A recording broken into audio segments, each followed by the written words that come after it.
Hi everyone, I'm Jayne at Rockin' Worms. Welcome Castings crew members. And if you want to be a Castings crew member, just hit that subscribe and like button. All right, what we're going to talk about tonight is the progress of the 100 red wiggler worms I purchased back on February 24th, I think is the date I received them.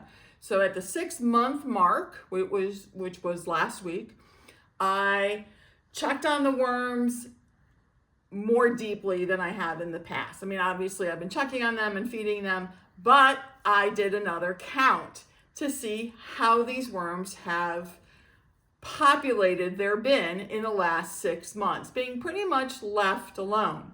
Okay, so let's get into the bin and see what they've been up to.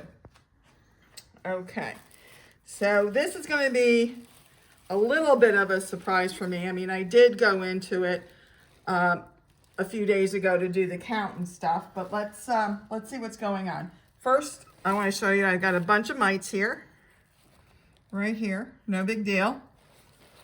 I'm just going to set them aside. And then let's see another observation.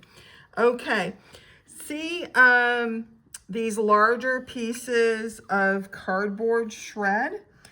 Now, I usually don't have this in my bins because of my pre-composting, but this shred only went through one heat and cool cycle.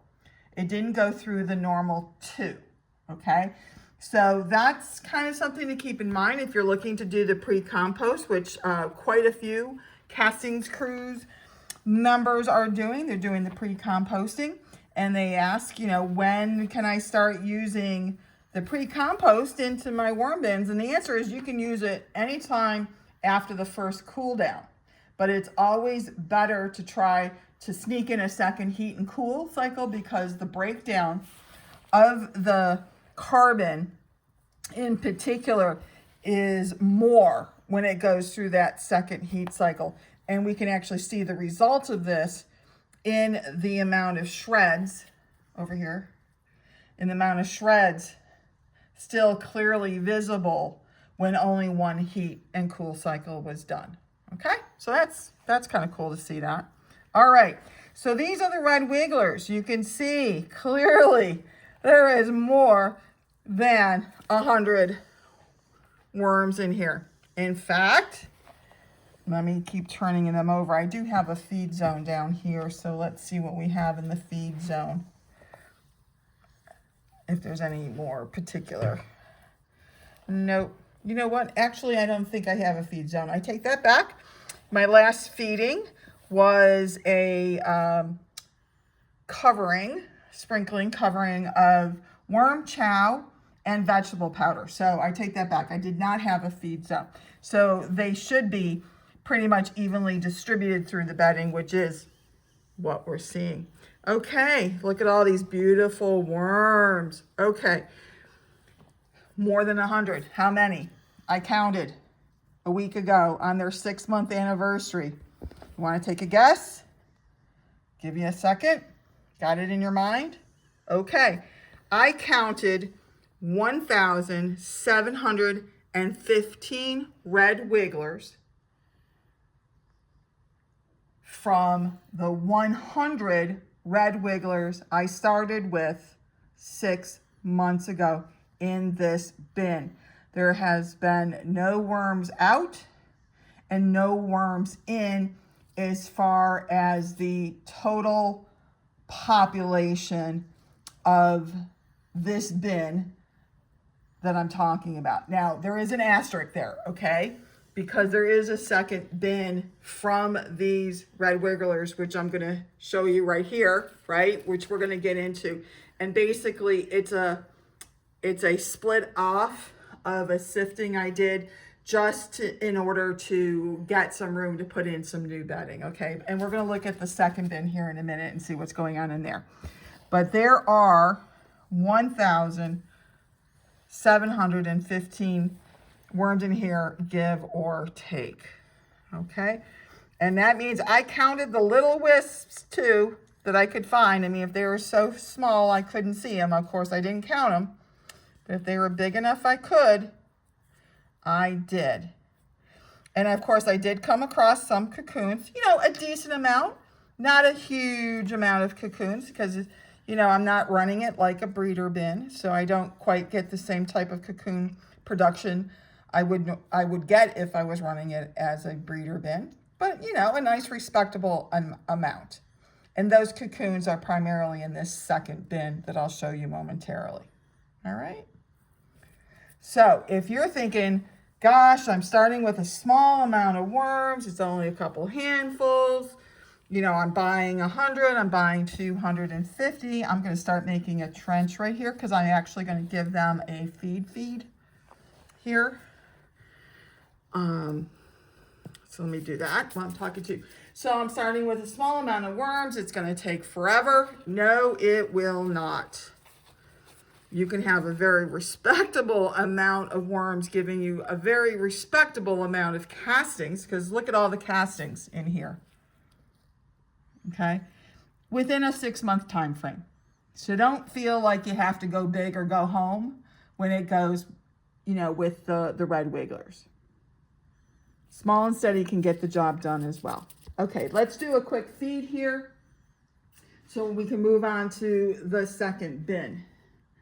Okay, put down my absorption napkin, and I am giving them a base layer of this really nasty, it kind of smells, guys, nasty potatoes that I got from my veg guy. So they were already on the edge to begin with.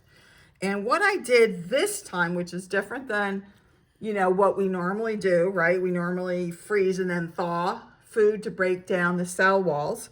Well, this time with the potatoes, raw potatoes, I didn't want to freeze and defrost. I just didn't think that that was going to work so well. So what I did is I took these potatoes and I cooked them in my Instapot. And I just, you know, cooked them like I would if I was going to make mashed potatoes out of them. But I didn't. I just cooked them, drained them off, put them back in the, you know, Instapot and put them in my refrigerator. And there they've been actually for like, you know, a little while. And they've gotten just more nasty, which actually the worms are going to love. Okay. So I'm just giving them a base. And then to sweeten the deal, putting on a little worm chow. Veg powder. This is azomite, which has a nice calcium amount in it. If you watch the video regarding protein poisoning, I'll try to remember to link that in the description if you didn't get a chance to watch the protein poisoning and the importance of calcium in your worms' diets to keep them healthy. This is Dolomite lime, which is also a good calcium source. And now what I'm going to do is top it off with some of my pre-compost mix here, which I'll bring over. And this has been through 2 heating and cooling cycles, and you can see just very clearly how the carbon, in particular the cardboard, is much more broken down. So the worms are going to go through it more quickly. The other thing I want to show you is, again, these orangey brown reddish dots. That's bacteria, fungus, mold, you know, good stuff that is growing. And here I'll bring it over. Here is some, you know, more of the common looking mold mildew that forms in your pre-compost. Okay, so this is all food for the worms. So when they come down in here, they're going to have a nice feast. And in particular, I wanted to, you know, make sure I gave them some of their more standard food as far as the worm chow and the veg powder and stuff, just in case it takes them a little bit longer to get into those mushy potatoes than I think it will. Okay, so they're going to have plenty of food to keep them busy if it does take a little bit longer for that potato to be edible to them. And here's something that sprouted, so I'm just putting that back in. Worms are going to get to it, okay? So actually it feels a little dry to me, and I'm gonna get ready to sift this again for castings. So I'm just going to, you know, moisten the feeding end to make this end more attractive to the worms, okay? Just a quick moisture, there we go. And then on this end, just to double check, even though it feels a little drier to me, a little more powdery. Obviously the worms are in it. They were in it before I mixed them up. So it's not too dry for them by any stretch of the imagination. You can see how many are in here. But if I just even gently, see how gently I'm squeezing that, it's holding together. So there's plenty of moisture in here. So what I'm gonna do is I'm gonna let the worms kind of migrate more down to this end. And then I'm gonna get serious about drying this end down in order to sift it. But that's gonna be probably a week from now. All right? So let me put the cover back on.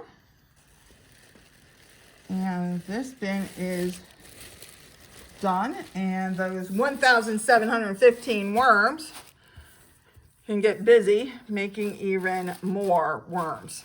And I'm gonna have to split this bin soon as well, so they can continue to grow. All right, let's look into this bin. This is, again, from that first bin when I split it out, when I did the sifting a week ago, so I could do the counting. I don't know what we're gonna find. So you can see, because this is the results of the sifting, how the material is a little bit more balled up than it was in the other bin. And that also signifies there's probably just babies and cocoons in here. And you'd think I'd know, but that's what I put on the label. It's mainly wisps and cocoons. But after a while, it's like, you know, I don't remember exactly. So what I'm just doing here, I don't even know if we're gonna see anybody. But let's look and see what we find. But the balled up material is a sign that there's not a lot of bigger worms moving through the material and continuing to break it up into smaller siftable sizes, particles to go through my sifter. So since I'm not finding a lot in here, oh, here's something, okay? See that little worm?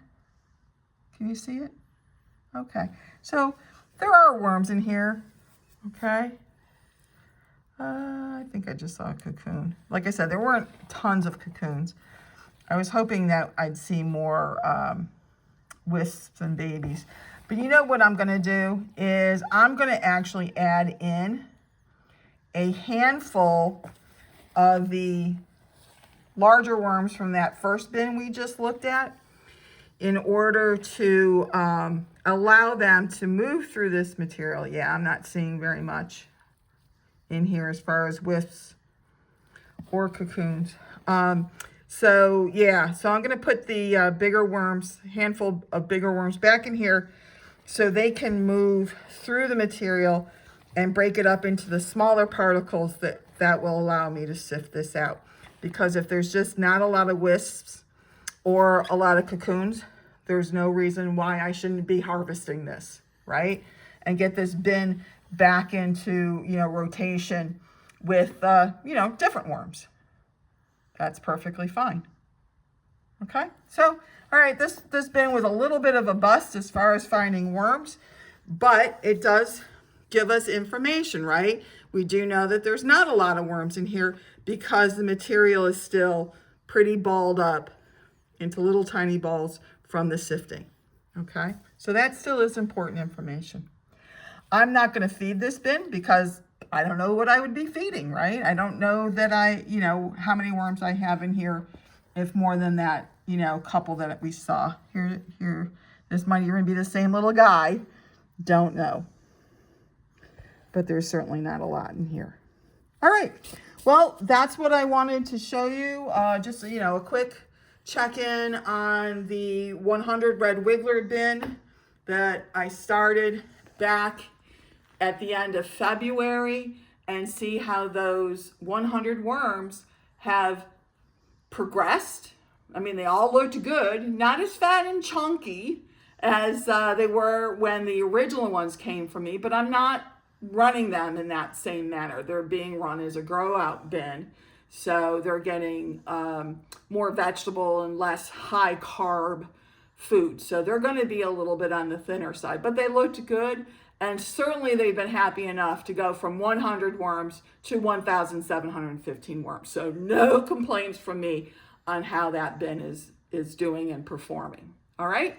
So that's it for tonight. Have a good one. I'll see you on the next video. I am yours in the dirt, Jayne.